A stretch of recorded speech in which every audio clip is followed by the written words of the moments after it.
Good morning, good afternoon, good evening, folks. Michael Zuber, one rental at a time, back with his Sunday expert, somebody who's trying to teach him a new language of, yes, stock trading. Mr. Dan Bird, how you doing, sir? Good morning, doing well. How are you? I'm doing very well. Thank you for doing this.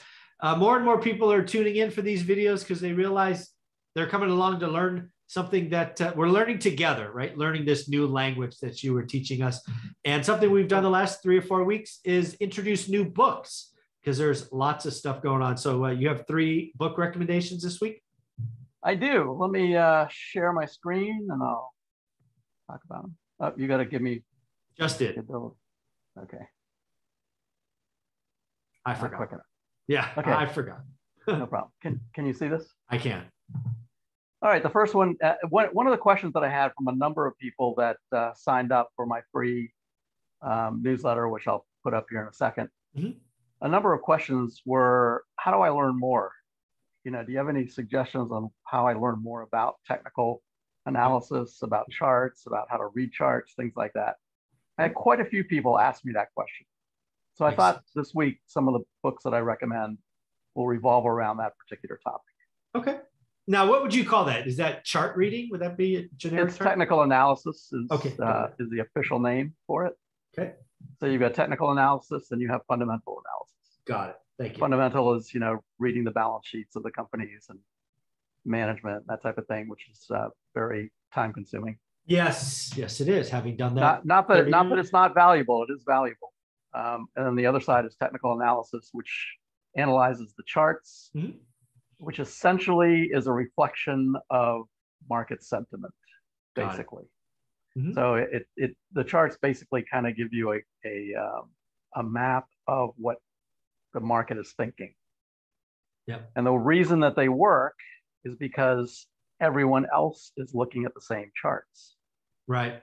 So when you identify a resistance level, meaning a point where every time the price gets to a particular level, it starts to sell off, that resistance level is seen by everyone else that's looking at charts. Yep. So when it gets to that level, they believe it's going to sell off. So what do? They sell. Exactly.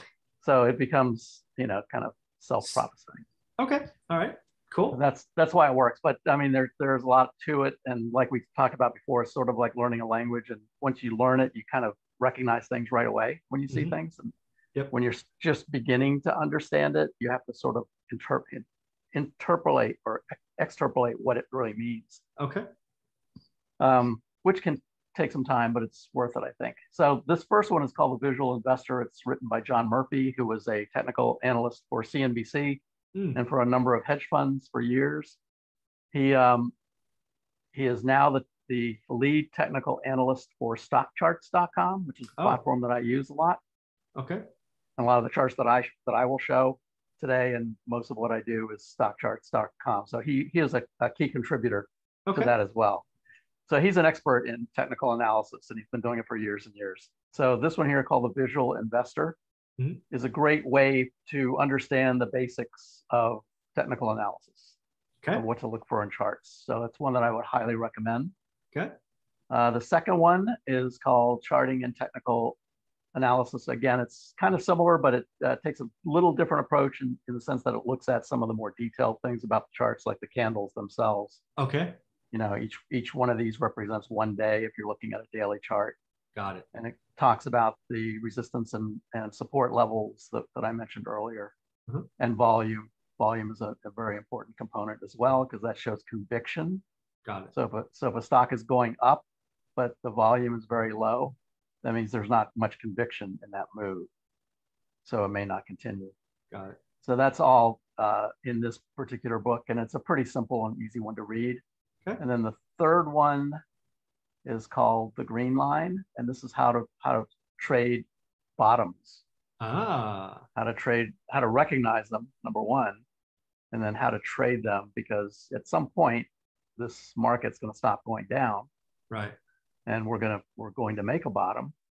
Yeah. And usually most of the big money is made when it starts to reverse, either reversing from a top or reversing from a bottom. Right. That's when the majority of money can be made. So you think about the COVID crash. Right. Went down really fast. and then came back really fast. Yep, yeah, definitely So V-shaped. Yep. Even if you didn't catch the bottom, and it's nearly impossible to catch the exact bottom or top. Right.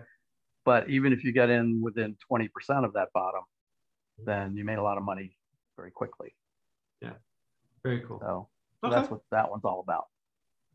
All right. Now, would you recommend reading these 3 books in this order, or?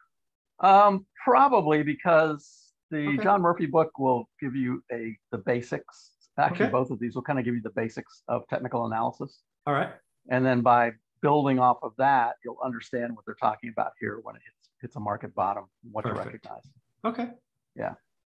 Very, very cool. Well, thank you for doing this again, folks. Dan has his own playlist. I think we've done 9 or maybe 12 book recommendations now. Do you have your email? There you go. I do. Yep. So, folks, this is if you want to get his free newsletter, which comes out every weekend. He does it for himself, so we'll just add you to it. breakpointtrading@gmail.com. Do yourself a favor and subscribe. This is an excerpt from this weekend's newsletter. Look at that. You can see the IBD says the uptrend's under pressure. This one on the left, we'll talk about this in the next session. Okay. I'll talk about this particular chart, but this shows you the COVID crash right here, what I was talking about. Oh yeah, definitely. It went down and came right back up. So recognizing those corrections and those market bottoms is really critical. Very, very cool. Well, Dan, thank you very much for doing this. Always a good time. We'll talk in the next one. Sounds good. Thanks.